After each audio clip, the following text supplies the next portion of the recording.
Chapter 11. They Meet the Wooden Gargoyles. Another breathless climb brought our adventurers to a third landing, where there was a rift in the mountain. On peering out, all they could see was rolling banks of clouds so thick that they obscured all else. But the travelers were obliged to rest, and while they were sitting on the rocky floor, the wizard felt in his pocket and brought out the 9 tiny piglets. To his delight, they were now plainly visible, which proved that they had passed beyond the influence of the magical Valley of Voe. "Why, we can see each other again!" cried one joyfully. "Yes," said Rika. "I can also see you again, and that might make me dreadfully hungry. Please, Mr. Wizard, may I eat just one of these fat little piglets? You'd never miss one of them, I'm sure." "What a horrid savage beast!" exclaimed a piglet. "And after we've been such good friends, too, and played with one another." "When I'm not hungry, I love to play with all," said the kitten demurely. "But when my stomach is empty, it seems that nothing would fill it so nicely as a nice fat piglet." "And we trusted you so," said another of the 9 reproachfully. "And we thought you respectable," said another. "It seems we were mistaken," declared a third, looking at the kitten timorously. "No one with such a murderous desire should belong to our party, I'm sure." "You see, Eureka," remarked Dorothy reprovingly, "you are making yourself disliked. There are certain things proper for a kitten to eat, but I've never heard of a kitten eating a pig under any circumstances." "Did you ever see such little pigs before?" asked the kitten. "They're no bigger than mice, and I'm sure mice are proper for me to eat."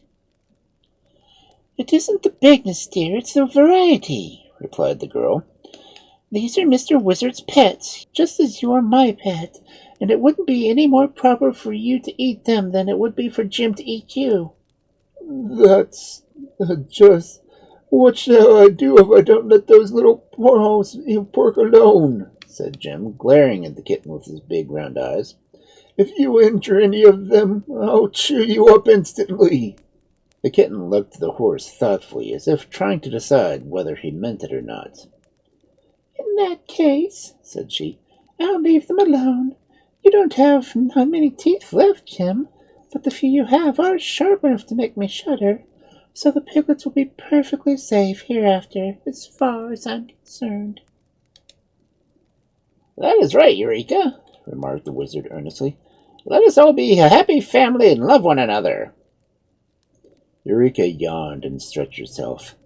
"I've always loved the little piglets," she said, "but they don't love me." "No one can love a person he's afraid of," asserted Dorothy. "If you behave and don't scare the little pigs, I'm sure they'll grow very fond of you." The wizard now put the 9 tiny ones back into his pocket, and the journey then resumed.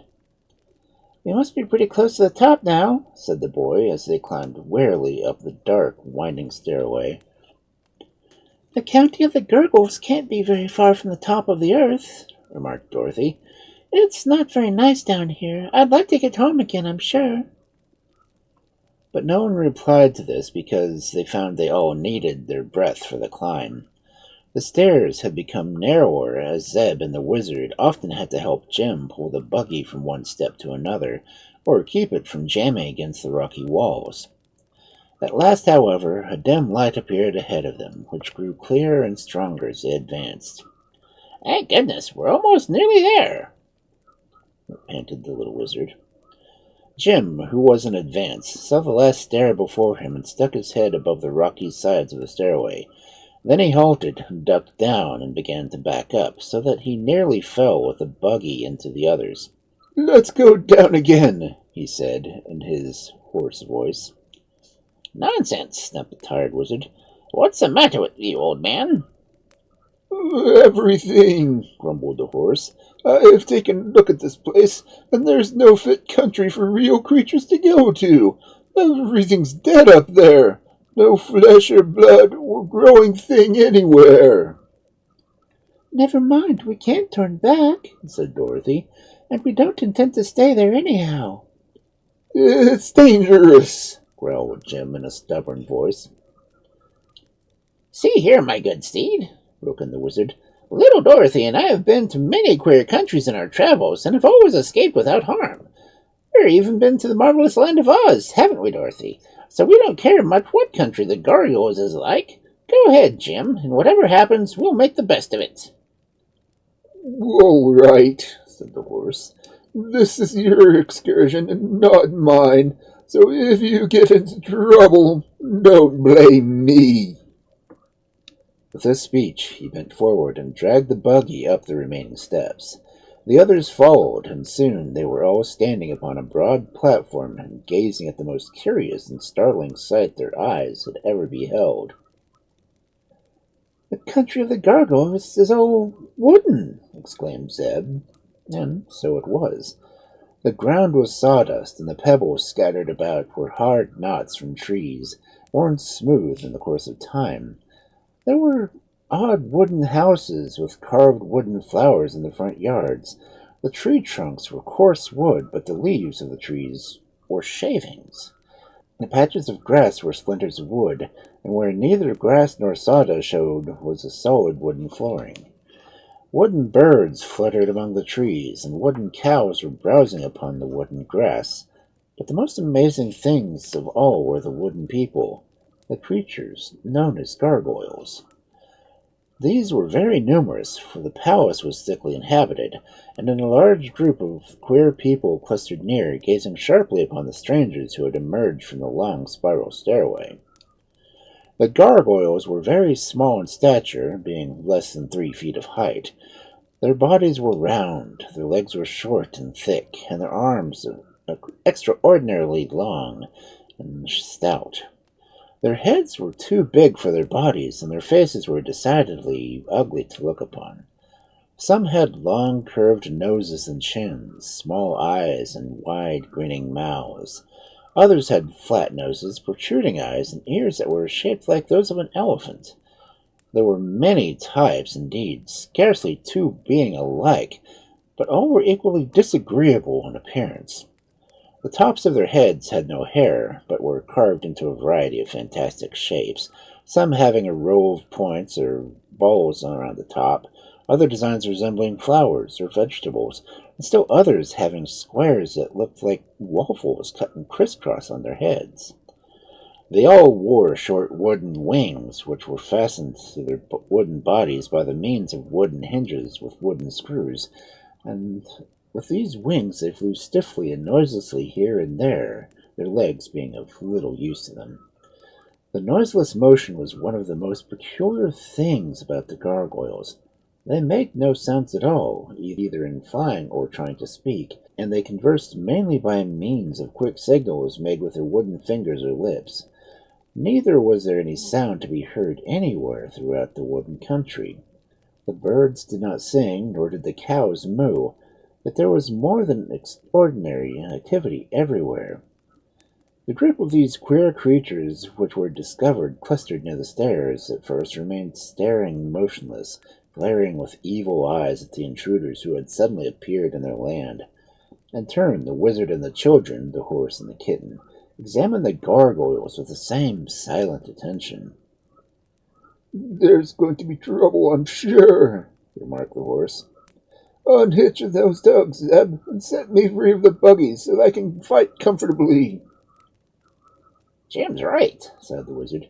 "There's going to be trouble, and my sword isn't stout enough to cut up these wooden bodies, so I shall have to get out my revolvers." He got out a satchel from his buggy, and opening it, took out 2 deadly-looking revolvers that made the children shrink back in alarm just to look at it. "What harm can the Gargoyles do?" asked Dorothy. "They've no weapons to hurt us with." "Each of their arms is a wooden club," answered the little man, "and I'm sure the creatures mean mischief by the looks of their eyes. Even these revolvers can merely succeed in damaging a few of their wooden bodies, and after that we will be at their mercy." "Why fight at all in that case?" asked the girl. "So I might die with a clear conscience," returned the wizard gravely. "It's every man's duty to do the best he knows how, and I'm going to do it." I wish I had an axe, said Zeb, who had now unhitched the horse. If we had known we were coming, we might have brought several other useful things, responded the wizard. But we dropped into this adventure rather unexpectedly. The gargoyles had backed away a distance when they heard the sound of talking, for although our friends had spoken in low tones, their words seemed loud in the silence surrounding them. But as soon as the conversation ceased, the grinning, ugly creatures arose in a flock and flew swiftly toward the strangers, their long arms stretched out before them like the bowsprits of a fleet of sailboats. The horse had especially attracted their notice because it was the bigger and strangest creature they had ever seen, so it became the center of their first attack. But Jim was ready for them, and when he saw them coming, he turned his heels toward them and began kicking out as hard as he could. Crash! Crack! Bang! Went his iron-shod hooves against the wooden bodies of the gargoyles, and they were battered right and left with such force that they scattered like straws in the wind. But the noise and clatter seemed as dreadful to them as Jim's heels, for all who were able swiftly turned and flew away to a great distance. The others picked themselves up from the ground one by one and quickly rejoined their fellows, so for a moment the horse thought he had won the fight with ease. But the wizard was not so confident. "These wooden things are impossible to hurt," he said, "and all the damage Jim has done to them is just to knock a few splinters from their noses and ears. They cannot make them look any uglier, I'm sure, and in my opinion they will soon renew the attack." "What made them fly away?" asked Dorothy. "The noise, of course. Don't you remember how the champion escaped them by shouting his battle cry?" "Suppose we escape down the stairs, too," answered the boy. "We have time just now, and I'd rather face invisible bears than those wooden imps." "No," returned Dorothy stoutly. "It won't do to go back, for then we would never get home. Let's fight it out." "That's what I advise," said the wizard. "They haven't defeated us yet, and Jim is worth a whole army." But the gargoyles were clever enough not to attack the horse the next time. They advanced in great swarms, having been joined by many others of their kind, and they flew straight over Jim's head to where the others were standing. The wizard raised one of his revolvers and fired into the throng of his enemies, and the shot resounded like a clap of thunder in that silent plain. Some of the wooden beings fell flat on the ground, where they quivered and trembled in every limb, but most of them managed to wheel and escape again to a distance. Zeb ran and picked up one of the gargoyles that lay nearest to him. The top of his head was carved into a crown, and the wizard's bullet had struck it exactly in the left eye, which was a hard wooden knot. Half the bullet stuck in the wood and half stuck out, so it had been the jar that had done the noise that had knocked the creature down, and more than the fact that it had gotten really hurt. Before the crowned gargoyle had recovered himself, Jeb had tried to strap several times around its body, confining its wings and arms so that it could not move. Then, having tied the wooden creature securely, the boy buckled the strap and tossed the prisoner into the buggy. By that time, the others had all retired. Chapter 12. A Wonderful Escape. For a while the enemy hesitated to renew the attack. Then a few of them advanced until another shot from the wizard's revolver made them retreat. "That's fine," said Zeb. "We've got them on the run, now for sure enough." "But only for a time," replied the wizard, shaking his head gloomily. "These revolvers are good for 6 shots each, but when those are gone, we shall be helpless." The gargoyles seemed to realize this, for they sent a few of their band every time. Time after time to attack the strangers and draw a line of fire from the little man's revolvers. In this way, none of them was shocked by the dreadful report more than once, for the band kept far away, and each time a new company was sent into the battle. When the wizard had fired all of his 12 bullets, he had caused no damage to the enemy except to stun a few by the noise, and he was no nearer to victory than the beginning of the fray. "What shall we do now?" asked Dorothy anxiously. "Let's yell, all together," said Zeb. "And fight at the same time," added the wizard. "We will get near Jim so that he can help us, and each one must take some weapon and do the best he can. I'll use my sword, although it isn't much to account for in this affair. Dorothy must take her parasol and open it suddenly when the wooden folks attack her. I haven't anything for you, Zeb." "I'll use the king," said the boy, and pulled his prisoner out of the buggy. The bound gargoyle's arms extended far out beyond his head, and so, by grasping his wrists, Zeb found the king made a very good club. The boy was strong for one of his years, and having always worked upon the farm, so he was likely to prove more dangerous to the enemy than the wizard. When the next company of gargoyles advanced, our adventurers began yelling as if they had gone mad. Even the kitten gave a dreadfully shrill scream at the same time. Jim and the cab horse neighed loudly. It daunted the enemy for a time, but the defenders were soon out of breath. Perceiving this, as well as the fact that there were no more awful bangs to come from their revolvers, the gargoyles began to swarm as thick as bees, so that the air was filled with them. Dorothy squatted upon the ground and put up her parasol, which nearly covered her, and proved a great protection. The wizard's sword blade snapped into a dozen pieces at the first blow he struck against the wooden people. Zeb pounded away with a gargoyle he was using as a club until he had knocked down dozens of his foes, but at the last they clustered so thickly around him that he no longer had room in which to swing his arms. The horse performed some wonderful kicking, and even Eureka assisted when she leapt boldly into the gargoyles and scratched and bit them like a wildcat. But all this bravery amounted to nothing at all. The wooden things wound their long arms around Zeb and the wizard and held them fast. Dorothy was captured by the same way, and the number of gargoyles clung to Jim's legs, so weighing him down that the poor beast was helpless. Eureka made a desperate dash to escape and scampered along the ground like a streak, but a grinning gargoyle flew after her and grabbed her before she had gone very far. All of them expected nothing less than instant death, but to their surprise, the wooden creatures flew into the air with them and bore them far away, over miles and miles of wooden country, until they came to a wooden city. The houses of the city had many corners, being square and six-sided and eight-sided. They were more tower-like in shape, and the best of them seemed old and weather-worn, yet all were strong and substantial. To one of these houses, which neither had doors or windows, but only one broad opening far up underneath the roof, the prisoners were brought by their captives. The gargoyles roughly pushed them into the opening, where there was a platform, and then flew away and left them. As they had no wings, the strangers could not fly away, and if they jumped down from such a height, they would surely be killed. The creatures had a sense of reason that way, and the only mistake they made was by supposing the Earth people were unable to overcome such ordinary difficulties. Jim was brought by the others, although it took a good many gargoyles to carry the big beast through the air and land him on the same high platform.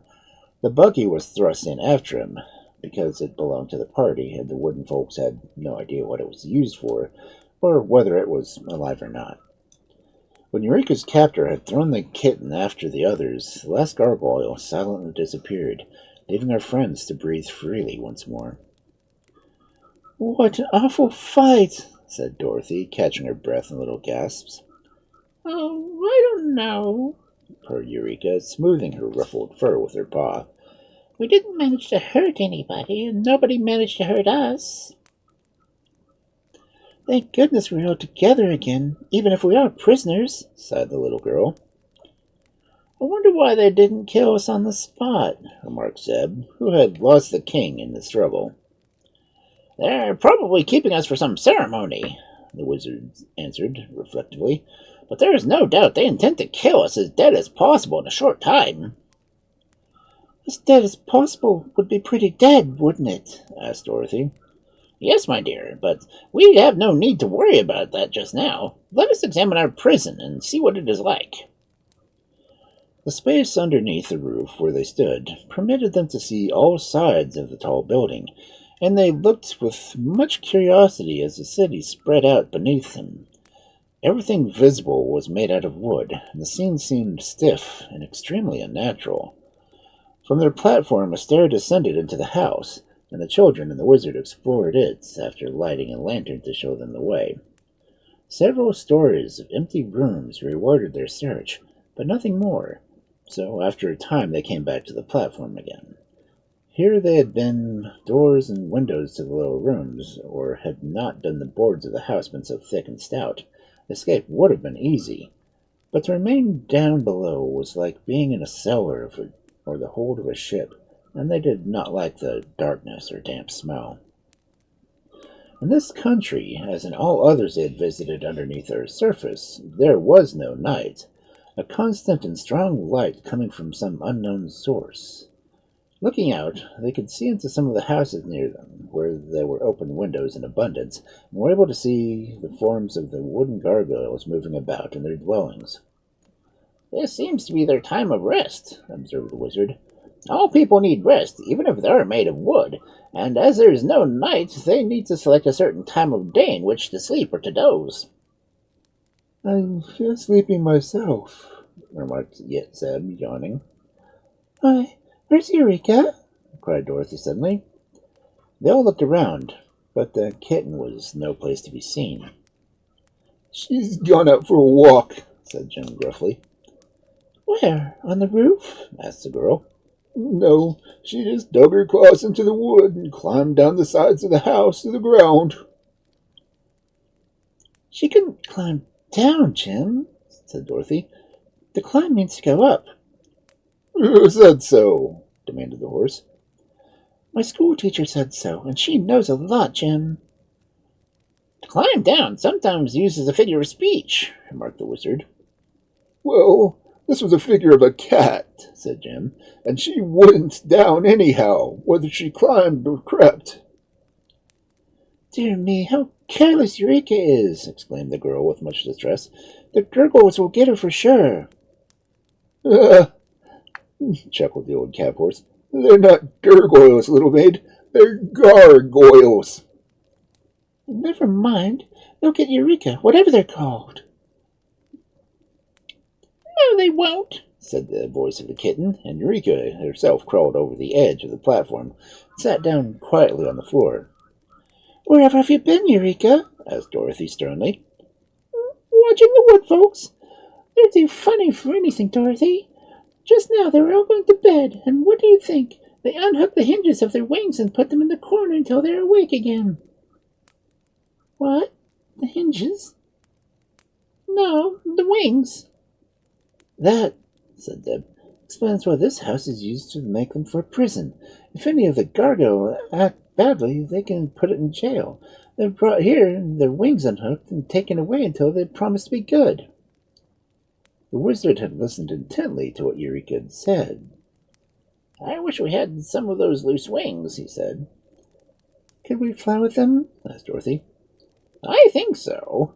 If the gargoyles can unhook the wings, then the power of the fly lies in the wings themselves, and not in the wooden bodies of the people who wear them. So if we had the wings, we could probably fly as well as they do, at least while they're in the country and under the spell of their magic."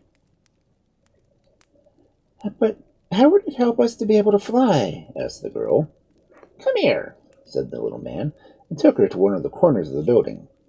"Do you see that big rock standing on the hillside yonder?" He continued, pointing with his finger. "Yes, it's a good way off, but I can see it," she replied. "Well, inside that rock reaches up into the clouds. It's an archway very much like the one we entered when we climbed the Starless Stairway into the Valley of the Bow. I'll get my spyglass, and then you can see it more plainly." He fetched a small but powerful telescope, which had been in a satchel, and by its aid the little girl clearly saw the opening. "Where does it lead to?" she asked.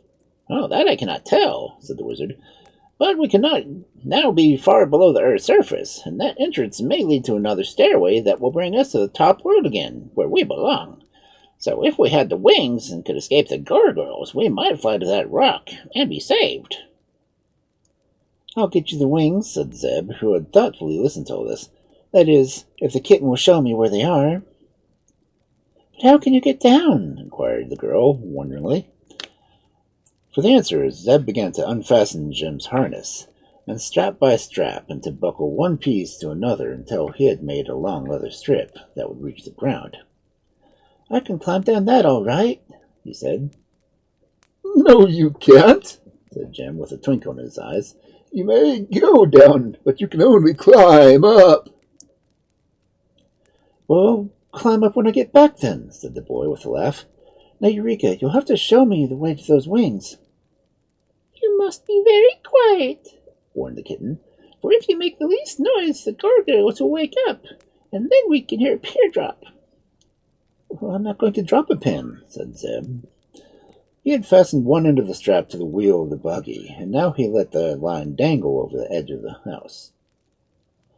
Be careful, cautioned Dorothy earnestly. I will, said the boy, and let himself slide over the edge. The girl and the wizard leaned over and watched Zeb work his way carefully downward, hand over hand, until he stood upon the ground below. Eureka clung with her claws on the wooden side of the house and let herself down easily. Then together they crept away to enter the low doorway of the neighboring dwelling. The watchers waited in breathless suspense until the boy appeared again, his arms now full with wooden wings. When he came to where the strap was hanging, he tied the wings all up in a bunch to the end of the line, and the wizard drew them up. Then the line was let down again for Zeb to climb up by. Eureka quickly followed him, and soon they were all standing together upon the platform, with 8 of the much-prized wooden wings beside them. The boy was no longer sleepy, but full of energy and excitement. He put the harness together again and hitched him to the buggy. Then, with the wizard's help, he fastened the wings to the old cab horse. This was no easy task, because half of each one on the wings on the sides was missing, it still being fastened to the body of the gargoyle who had used it. However, the wizard went once more to his satchel, which seemed to contain a surprising variety of odds and ends, and brought out a spool of strong wire, by which means they managed to fasten 4 of the wings to Jim's harness, 2 near his head and 2 near his tail. They were a bit wiggly, but secure enough if only the harness held together. The other 4 wings were then fastened to the buggy, 2 on each side, for the buggy must bear the weight of the children and the wizard as it flew through the air. These preparations had not consumed a great deal of time, but the sleeping gargoyles were beginning to wake up and move around, and soon some of them would be hunting for their missing wings. So the prisoners resolved to leave their prison at once. They mounted into the buggy, Dorothy holding Eureka safe on her lap. The girl sat in the middle of the seat, with Zeb and the wizard on each side of her. When all was ready, the boy shook the reins and said, "Fly away, Jim!" "Which wings must I flap first?" asked the cab horse undecidedly. "Flap them all together," suggested the wizard. "Some of them are crooked," objected the horse. "Never mind, we will steer with the wings on the buggy," said Zeb. "You just light out to make for that rock, Jim, and don't waste any more time about it either." So the horse gave a groan and flopped its 4 wings all together, and they flew away from the platform. Dorothy was a little anxious about the success of their trip, for the way Jim had arched his long neck and spread out his bony legs as he fluttered and floundered through the air was enough to make anyone nervous. He groaned, too, as if frightened, and the wings creaked dreadfully because the wizard had forgotten to oil them. But they kept fairly good time with the wings of the buggy, so that they made excellent progress from the start. The only thing that anybody could complain about was the fact that they wobbled first up and then down, as if the road were rocky instead of being smooth as the air could make it. The main point, however, was that they flew, and flew swiftly, if even a bit unevenly towards the rock for which they had headed. Some of the gargoyles saw them presently, and lost no time in collecting a band to pursue the escaping prisoners, so that when Dorothy happened to look back, she saw them coming, and with a great cloud that almost darkened the sky. Chapter 13. The Den of the Dragonettes. Our friends had a good start and were able to maintain it, for with their 8 wings they could go just as fast as the gargoyles. All the way to the great rock the wooden people followed them, and when Jim finally alighted at the mouth of the cavern, the pursuers were still some distance away. "But I'm afraid they'll catch us yet," said Dorothy, greatly excited. "No, we must stop them," declared the wizard. "Quick, Zeb, help me pull off these wooden wings." They tore off the wings, for which they had no further use, and the wizard plied them into a heap just outside the entrance of the cavern. Then he poured over them all the kerosene that was left in his oil cans, and lighting a match, set the fire to the pile. The flames leaped up at once, and the bonfire began to smoke and roar and crackle as a great army of wooden gargoyles arrived. The creatures drew back once more, being filled with fear and horror, for such a dreadful thing as fire they had never known before in the history of their wooden land. Inside the archway were several doors, leading to different rooms built into the mountain, and Zeb and the wizard lifted all these wooden doors from their hinges and tossed them all in the flames. "That will prove a barrier for some time to come," said the little man, smiling pleasantly all over his wrinkled face at such a success of stratagem. "Perhaps the flames will set fire to that miserable wooden country, and if it does, the loss will be very small and their gargoyles will never be missed. But come, my children, let us explore the mountain and discover which way we must go in order to escape from this cavern, which is getting to be almost as hot as a baking oven." To their disappointment, there was within this mountain no regular flight of steps by means of which they could mount their surface. A sort of inclined tunnel led upward for a way, and then they found the floor of it both rough and steep. Then a sudden turn brought them into a narrow gallery where the buggy could not pass. This delayed and bothered them for a while, because they did not wish to leave the buggy behind. It carried their baggage and was useful to ride whenever there were such good roads, and since it accompanied them so far in their travels, they felt it was their duty to preserve it. So Zeb and the wizard set to work and took it off the wheels and the top, and then they placed the buggy edgewise so that it would make it up the small space. So in this position they managed, with the aid of a patient cab horse, to drag the vehicle through the narrow part of the passage. It was not a great distance, fortunately, and when the path grew broader, they put the buggy together again and proceeded more comfortably. But the road was nothing more than a series of rifts or cracks in the mountain, and it went zigzag in every direction, slanting first up, then down, until they were puzzled as to whether they had come nearer to the top of the earth than they had been when they started, hours before. "Anyhow," said Dorothy, "we've escaped those awful gargoyles, and that's one comfort." "Perhaps the gargoyles are still busy trying to put out the fire," said the wizard. "But even if they succeeded in doing what they would be very difficult for them to fly amongst these rocks. So I am sure we need fear them no longer."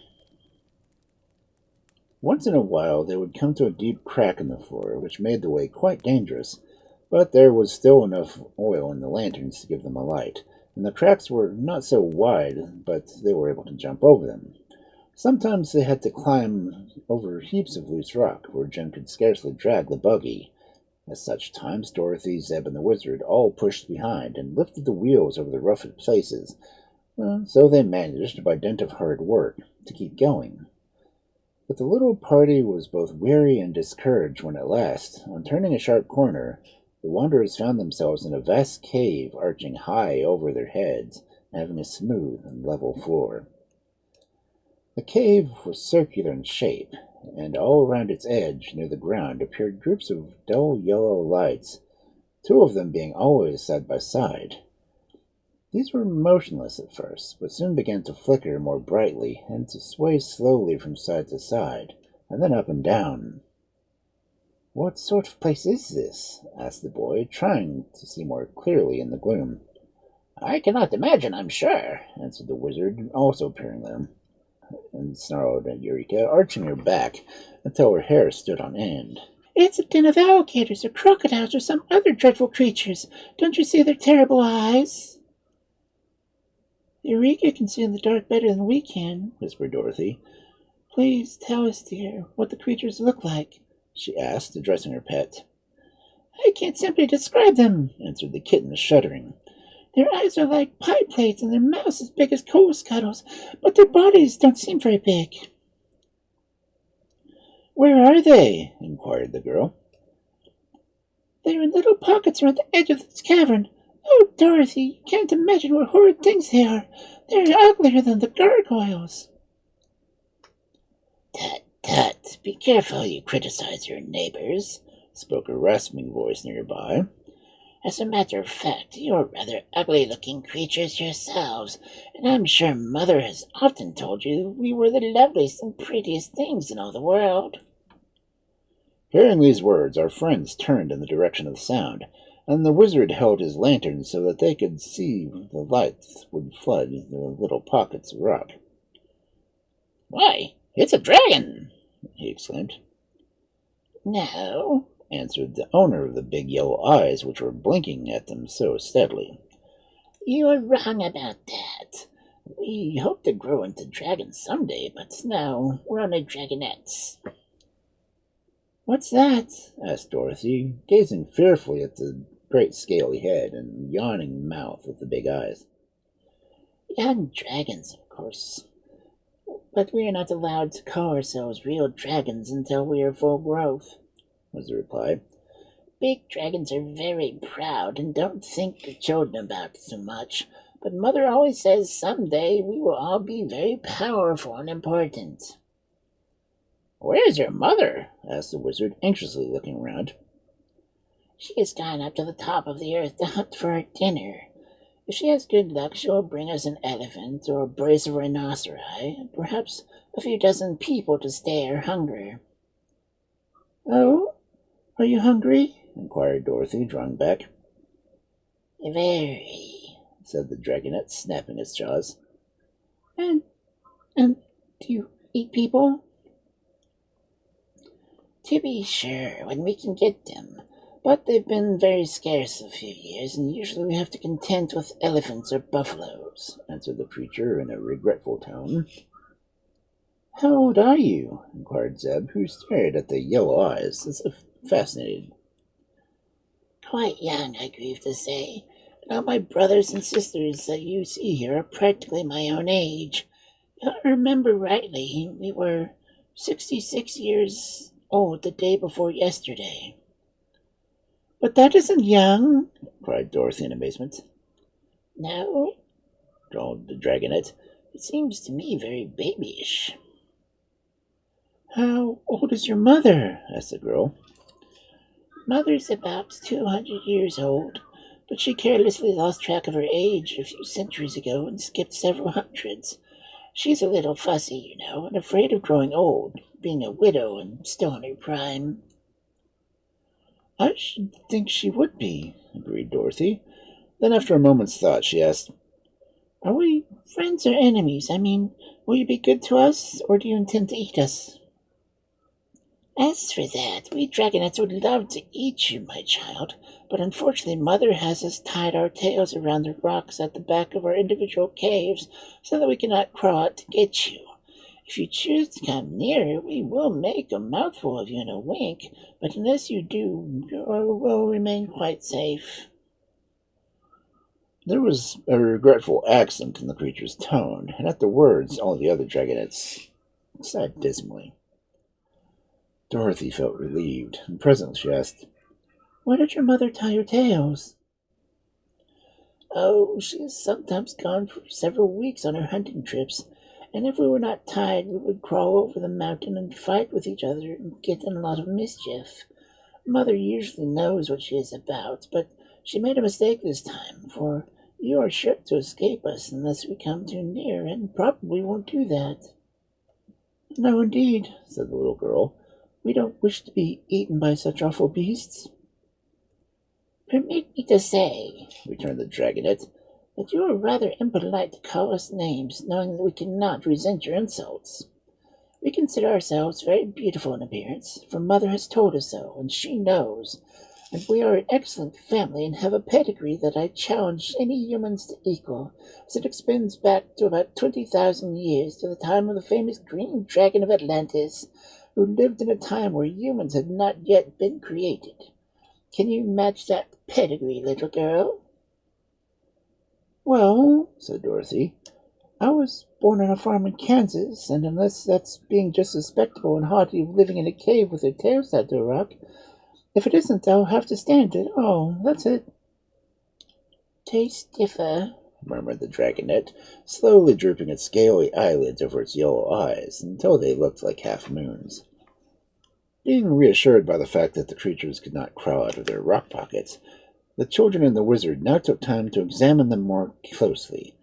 The heads of the Dragonettes were as big as barrels and covered with hard greenish scales that glittered brightly under the light of the lanterns.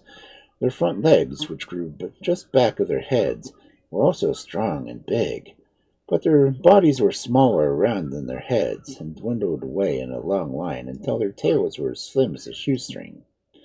Dorothy thought that if they had taken 66 years to grow to this size, that it would be fully 100 years before they would hope to call themselves dragons, and that seems like a good while to wait to grow up. "It occurs to me," said the wizard, "that we ought to get out of this place before the mother dragon comes back." "Don't hurry," cried one of the Dragonettes. "Mother will be glad to meet you, I'm sure."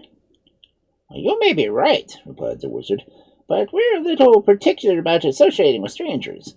Will you kindly tell us which way your mother went to get to the top of the earth?"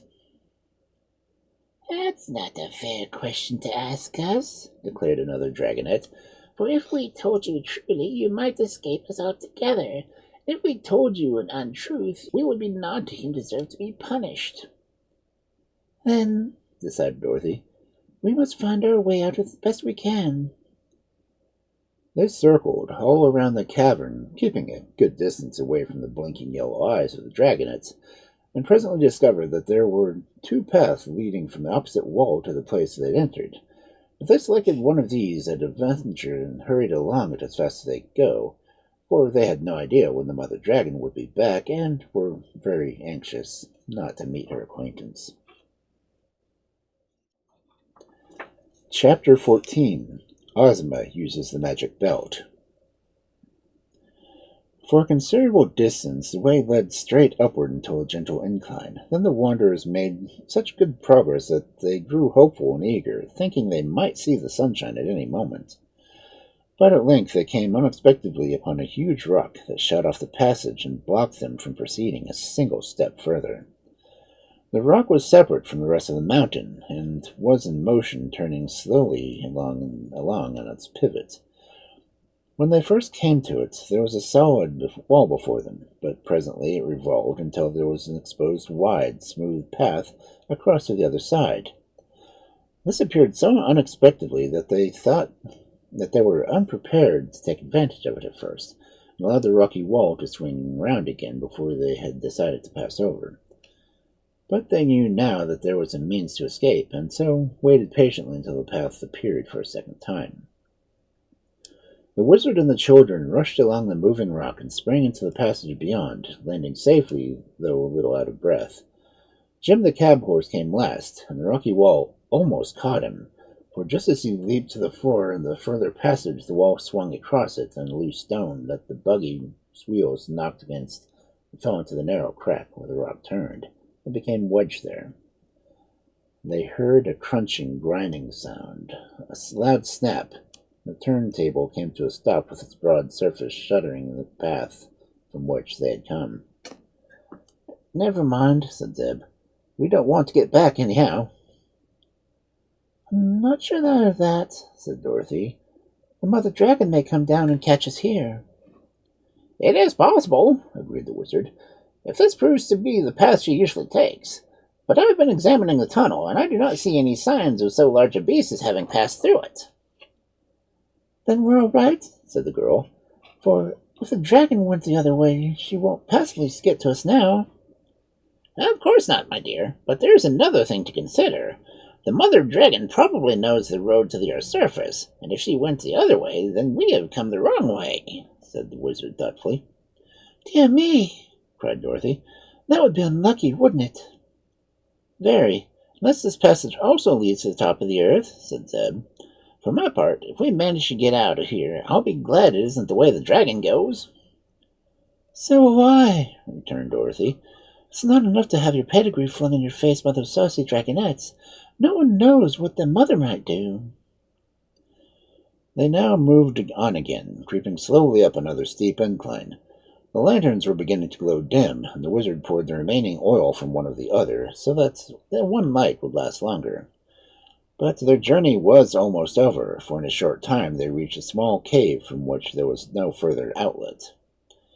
They did not realize their ill fortune at first, for their hearts were gladdened by the sight of a ray of sunshine continuing through a small crack in the roof of the cave and far overhead, for that meant that their world, the real world, was not very far away, and that the succession of perilous adventures they had encountered had at last been brought near them to their surface, which meant home to them. But when the adventurers looked more carefully around, they discovered that they were in a strong prison from which there was no hope of escape. "We're almost on Earth again," cried Dorothy. "For there's the sun, the most beautiful sun that shines." And she pointed eagerly at the crack in the distant roof. "Almost on Earth isn't being there," said the kitten, in a discontented tone. "It wouldn't have been possible even for me to get through that crack, although if it got there—" "It appears that the path ends here," announced the wizard gloomily. "And there's no way to go back," added Zeb, with a low whistle of perplexity. "I'm sure it would have come to this in the end," remarked the old cab horse. "Folks don't fall into the middle of the earth and then get back to tell their adventures. Not in real life.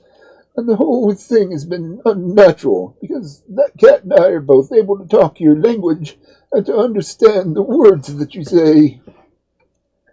"And so can the 9 tiny piglets," added Eureka. "Don't forget them, for I may have to eat them after all." "I've heard animals talk before," said Dorothy. "No harm came of it." "Were you ever before shut up in a cave far under the earth with no way of getting out?" inquired the horse seriously. "No," answered Dorothy. "but don't lose heart, Jim, for I'm sure this isn't the end of our story, by any means."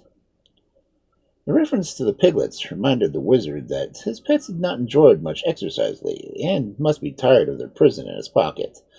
So he sat down upon the floor of the cave and brought the piglets out one by one, and allowed them to run about as much as they pleased.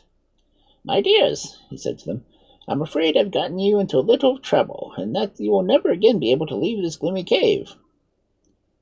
"What's wrong?" asked the piglet. "We've been in the dark quite a while, and you may as well expect what has happened." The wizard told them of the misfortune that had overtaken the wanderers. "Well," said another piglet, "you are a wizard, are you not?" "I am." "You can do a few wizards and get us out of this hole," declared the tiny one with much confidence. "I could if I happened to be a real wizard," returned the master sadly. "But I'm not, my wee piggies. I'm a humbug wizard." "Nonsense!" cried several of the piglets together. "You can ask Dorothy," said the little man in an injured tone. "It's true enough," returned the girl earnestly. "Our friend Oz is merely a humbug wizard, for he once proved it to me. He can do several very wonderful things, but if he knows how. But he can't whiz a single thing if he hasn't the tools or machinery to do the work with." "Well, thank you, my dear, for doing me justice," responded the wizard gratefully. "To be accused of being a real wizard when I'm not is a slander I will not tamely submit to. But I am one of the greatest humbug wizards that ever lived, and you will realize this when we've all starved together and our bones are scattered all over the floor of this lonely cave."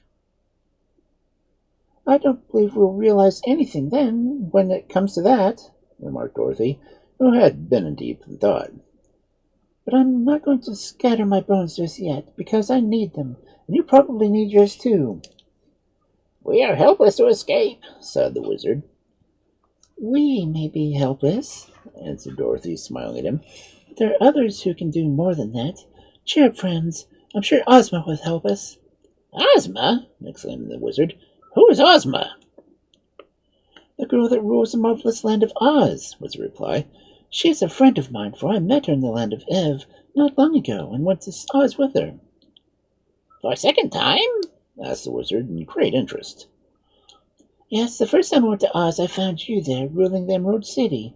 After you went up in the balloon and escaped us, I got back to Kansas by means of a pair of magical silver shoes."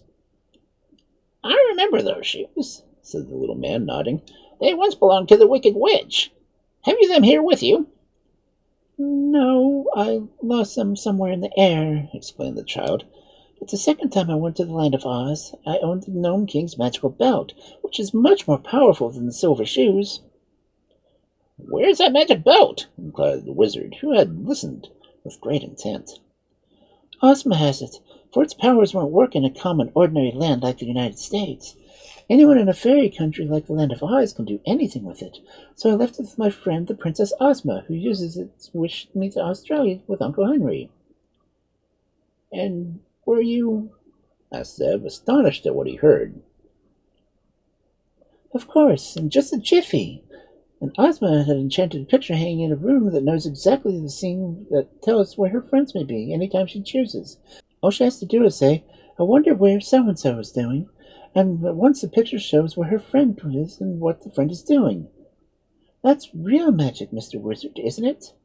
Well, every day at 4 o'clock, Ozma has promised to look at me in the picture, and if I need help, I make a certain sign, and she will put on the Gnome King's magic belt and wish me to be here with Oz.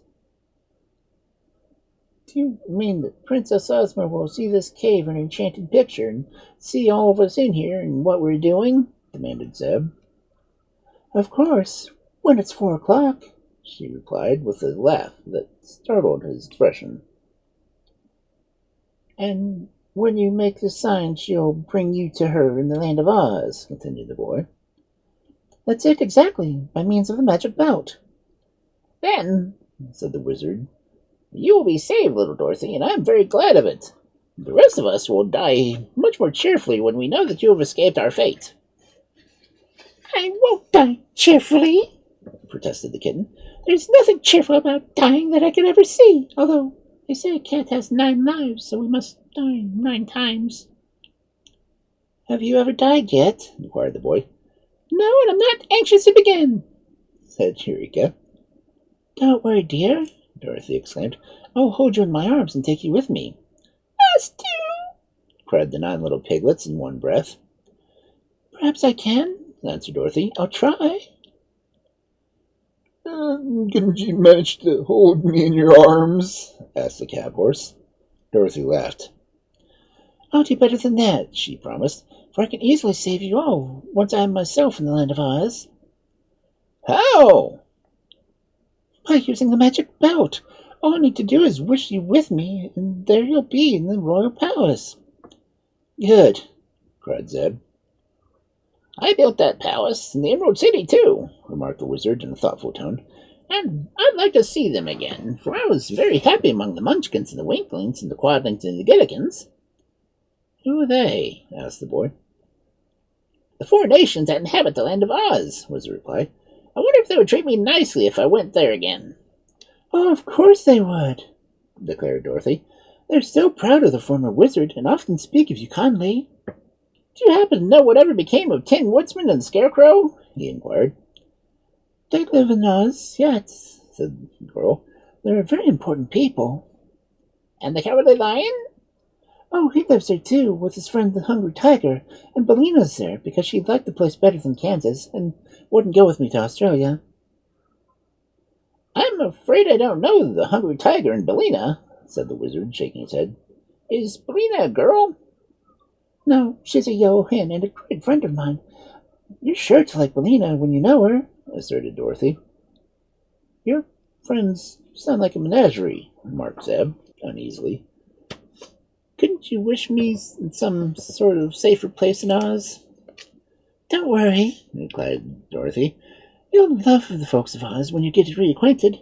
What time is it, Mr. Wizard? The little man looked at his watch, a big silver one that he carried in his vest pocket. 3:30, he said. And we must wait for half an hour, she continued. But it won't take long after that to carry us all to the Emerald City. They sat silently, thinking for some time. Then Jim suddenly asked, Are there any horses in Oz? Only one, replied Dorothy, and he's a sawhorse. What? A sawhorse. Princess Ozma once brought him to life with a witch powder when she was a boy.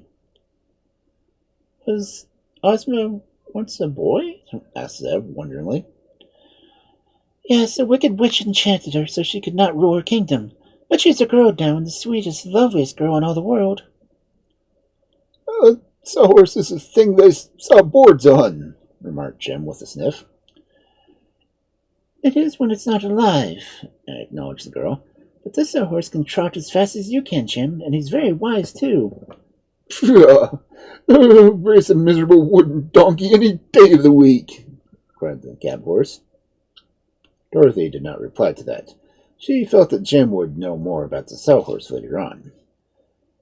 Time dragged wearily enough to eager watchers, but finally the wizard announced that 4 o'clock had arrived. Dorothy caught up the kitten and began to make the signal which was agreed upon to the faraway, invisible Ozma. "Seems nothing happened yet," said Zeb doubtfully. "Oh, you must give Ozma the time to put on the magic belt," replied the girl. She had scarcely spoken the words when she suddenly disappeared from the cave, and with her went the kitten. There was no sound of any kind, and no warning. One moment Dorothy sat beside them with the kitten in her lap, and a moment later the horse, the piglets, the wizard, and the boy were all that remained in the underground prison. "I believe we will soon follow her," announced the wizard in a great tone of relief. "For I know something of the magic of fairyland, and that is the land of Oz. Let us be ready, for we may be sent for any minute." He put the piglet safely away in the pocket again, and then he and Zeb got into the buggy and sat expectantly in the seat. "Will it hurt?" asked the boy in a voice that trembled a little. "Not at all," replied the wizard. "It will happen as quick as a wink." And that was it did happen. The cab horse gave a nervous start, and Zeb began to rub his eyes to make sure he was not asleep. For they were in the streets of a beautiful emerald green city, bathed in grateful green lights that was especially pleasing to their eyes, and surrounded by merry-faced people in gorgeous green and gold costumes of many extraordinary designs. Before them were jewel-studded gates of a magnificent palace. Now the gates opened slowly, as if inviting them to enter the courtyard, where splendid flowers were blooming, and pretty fountains shot their silvery sprays into the air. Zeb shook the reins to rouse the cab horse from his stupor of amazement, for the people were beginning to gather around and stare at the strangers. "Giddy up!" cried the boy. And at the word, Jim slowly trotted into the courtyard and drew the buggy along the jeweled driveway to the great entrance of the royal palace. Chapter 15. Old Friends Are Reunited. Many servants dressed in handsome uniforms stood ready to welcome the new arrivals, and when the wizard got out of the buggy, a pretty girl in a green gown cried out in surprise, "Why, it's Oz! The wonderful wizard has come back again!" The little man looked at her closely, and then took both the maiden's hands in his and shook them accordingly. "On my word," he exclaimed, "it's little Jelly and Jam, as pert and pretty as ever." "Why not, Mr. Wizard?" asked Julia, bowing low. "But I'm afraid you cannot rule the Emerald City as you used to, because we now have a beautiful princess whom everybody loves dearly." "And the people will not willingly part with her," added a tall soldier in a captain general's uniform. The wizard turned to look at him. "Did you not wear green whiskers at some time?" he asked. "Yes," said the soldier, "but I shaved them off long ago, and since then have risen from private to the chief general of the royal armies." "That's nice," said the little man. "But I assure you, my good people, that I do not wish to rule the Emerald City," he added earnestly. "In that case you are all very welcome," cried the servants, and it pleased the wizard to note the respect with which the royal retainers bowed before him. His fame had not been forgotten in the land of Oz, by any means. "Where's Dorothy?" inquired Zeb anxiously, as he left the buggy and stood beside his friend, the little wizard. "She is with Princess Ozma in the private rooms of the palace," replied Jelly Jam. "But she has ordered me to make you welcome and to show you to your apartments." The boy looked around him with wondering eyes. Such magnificence and wealth as was displayed in the palace was more than he had ever dreamed of, and he would scarcely believe that all the gorgeous glitter was real and not tinsel. "What's to become of me?" asked the horse uneasily. He had been considerable life in the cities in his younger days, and knew that this regal palace was no place for him. It perplexed even Jelly Jam for a time to know what to do with the animal. The great maiden was much astonished at so sight of an unusual creature, for horses were unknown in this land. But those who lived in the Emerald City were apt to be astonished by queer sights, so after inspecting the cab horse and noting the mild look of the big eyes, the girl decided not to be afraid of him. There are no stables here, said the wizard, unless some have been built while I was away. We've never needed them before, answered Jellia, for the sawhorse lives in a room in the palace, being much smaller and more natural in appearance than this great beast you have brought with you. Do you mean I'm a freak? Answered Jem angrily. Oh, no, she hastened to say. There may be many more like you in the palace where you came from, but in Oz, any horse but the sawhorse is unusual. This mollified Jem a little, and after some thought, the Green Maiden decided to give him a cab horse a room in the palace, such a big building having many rooms that were seldom in use. So Zeb unharnessed Jem, and several of the servants then led the horse around to the rear, where they selected a nice, large apartment that he could have all to himself. Then Jellia said to the wizard, Your own room, which was back in the great throne room, has been vacant ever since you left us. Would you like it again? Yes, indeed, replied the little man. It will seem like being at home again, for I lived in that room for many, many years. He knew the way to it, and a servant followed him carrying a satchel. Zeb was also escorted to a room so grand and beautiful that he feared almost to sit down in the chairs or to lie upon the bed, lest he might dim their splendor. In the closets he observed many fancy costumes of rich velvets and brocades, and one of the attendants told him to dress himself in any of the clothes that pleased him, and to be prepared to dine with the princess and Dorothy in an hour's time. Opening from the chamber was a fine bathroom having a marble tub with perfumed water, so the boy, still dazed with the novelty of surroundings, indulged in a good bath, and then selected a maroon velvet costume with silver buttons to replace his own soiled and much worn clothing.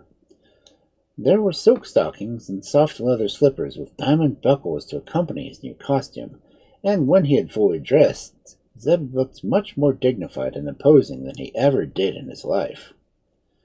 He was all ready when an attendant came to escort him to the presence of the princess. He followed bashfully and was ushered into a room more dainty and attractive than it was splendid.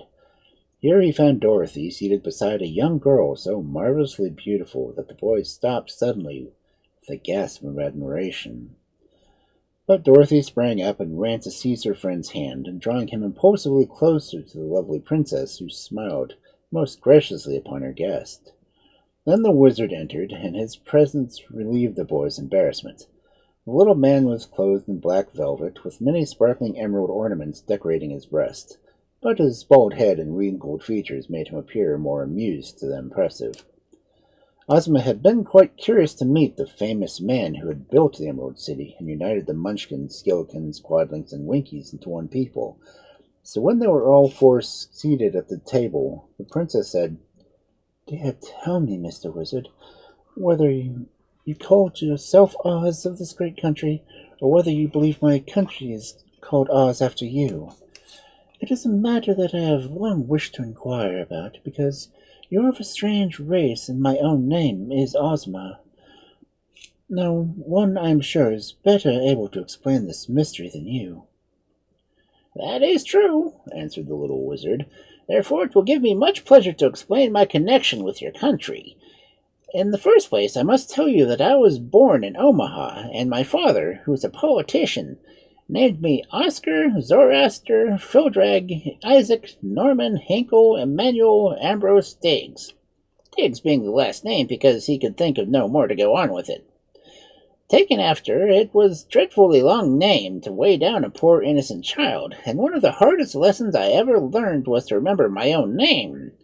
When I grew up, I just called myself Oz, because the initials were Pinhead, and that spelled pinhead, which was a reflection of my intelligence. Surely no one could blame you for cutting your name so short, said Ozma sympathetically. But didn't you cut it almost too short? Well, perhaps so, replied the wizard. When a young man, I ran away from home and joined a circus. I used to call myself a wizard and did tricks and ventriloquism. What does that mean? Asked the princess. Throwing my voice into an object I please, to make it appear that the object was speaking instead of me. Also, I began to make balloon ascensions. On my balloon and all the other articles I used to the circus were painted the two initials, OZ, to show that those things belonged to me. One day my balloon ran away with me and brought me across the deserts to this beautiful country. When the people saw me come from the sky, they naturally thought of some superior creature and bowed down before me. I told them that I was a wizard, and I showed them some easy tricks that amazed them. When they saw the initials painted on the balloon, they called me Oz. Now I begin to understand, said the princess, smiling. At that time, continued the wizard, busily eating his soup while talking, there were 4 separate countries in this land, each one of which was ruled by a witch. But the people thought my power was greater than that of the witches, and perhaps the witches thought so too, for they never dared oppose me. I ordered the Emerald City to be built, where the 4 countries cornered together, and when it was completed, I announced myself the ruler of the land of Oz, which included all the 4 countries of Munchkins, Gillikins, and Winkies, and the Quadlings. Over this land I ruled in peace for many years, until I grew old and longed to see my native city once again. So when Dorothy was first blown to this place by a cyclone, I arranged to go away with her in the balloon, but the balloon escaped too soon and carried me back alone. After many adventures, I reached Omaha, only to find that my old friends were dead or had moved away. So having nothing else to do, I joined a circus again and made my balloon ascensions until the earthquake caught me. That is quite a history, said Ozma. But there is a little more history about the land of Oz that you do not seem to understand, perhaps for the reason that no one ever told you it. Many years before you came here, this land was united under one ruler, as it is now, and the ruler's name was always Oz, which means in our country, great and good. Or, if the ruler happened to be a woman, her name was always Ozma. But once upon a time, 4 witches leagued together to dispose of the king and rule the 4 parts of the kingdom themselves. So when the ruler, my grandfather, was hunting one day, one wicked witch named Moby stole him and carried him away, and keeping him a close prisoner. Then the witches divided up the kingdom and ruled the 4 parts until you came here. That is why people were so glad to see you, and why they thought that your initials, that you were the rightful ruler. But at the time, said the wizard thoughtfully, there were 2 good witches and 2 wicked witches ruling in the land. Yes, replied Ozma, because a good witch had conquered Moby in the north, and Glinda the Good had conquered the evil witch in the south. But Moby was still my grandfather's jailer, and afterwards my father's jailer. When I was born, she transformed me into a boy, hoping that no one would recognize me, and know that I was the rightful princess of the land of Oz. But I escaped from her, and now I'm ruler of my people. I am very glad of that, said the wizard, and hope you will consider me just one more of your most faithful and devoted subjects. We owe a great deal to the wonderful wizard, continued the princess, for it was you who built this splendid Emerald City. Your people built it, he answered. I only bossed the job, as we say in Omaha. But you ruled wisely and well for many years, said she, and you made the people proud of your magical art, so you are just now too old to wander abroad and work in a circus. I offer you a home here to live as long as you live. You shall be the official wizard of my kingdom, and be treated with every respect and consideration. I accept your kind offer with gratitude, gracious princess, the little man said in a soft voice, and they could tell that the teardrops were standing in his keen old eyes. It meant a good deal to him to secure a home like this. He's only a humbug wizard, though, said Dorothy, smiling at him. And that is the safest kind of wizard to have, replied Ozma promptly. Oz can do some good tricks, humbug or no humbug, announced Zeb, who was now feeling more at ease. He shall amuse us with his tricks tomorrow, said the princess. I have sent messengers to summon all of Dorothy's old friends to meet her and give her welcome, and they ought to arrive very soon now. Indeed, the dinner was no sooner finished than in rushed the Scarecrow to hug Dorothy in his padded arms and to tell her how glad he was to see her again. The wizard was also most heartily welcomed by the strong man, who was an important personage in the land of Oz. "How are your brains?" inquired the little humbug, as he grasped the soft, stuffed hands of his old friend.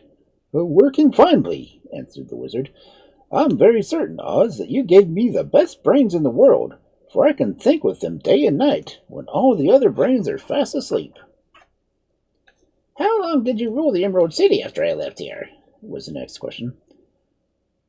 Quite a while, until I was conquered by a girl named General Ginger, but Ozma soon conquered her with the help of Glinda the Good, and after that I went to live with Nick Chopper, the Tin Woodsman. Just then a loud cackling was heard outside, and then the servant threw the door open. With a low bow, the yellow hen strutted in. Dorothy sprang forward and caught the fluffy fowl in her arms, and uttering the same time with a loud cry, "Oh, Polina," she said, "how fat and sleek you've grown." Why shouldn't I? asked the hen with a sharp, clear voice. I live on the fat of the land, don't I, Ozma? You have everything you wish for, said the princess. Around Polina's neck was a string of beautiful pearls, and on her legs were bracelets of emeralds. She nestled herself comfortably in Dorothy's lap until the kitten gave a snarl of jealous anger and leaped up with a sharp claw to fiercely bear to strike the Polina a blow.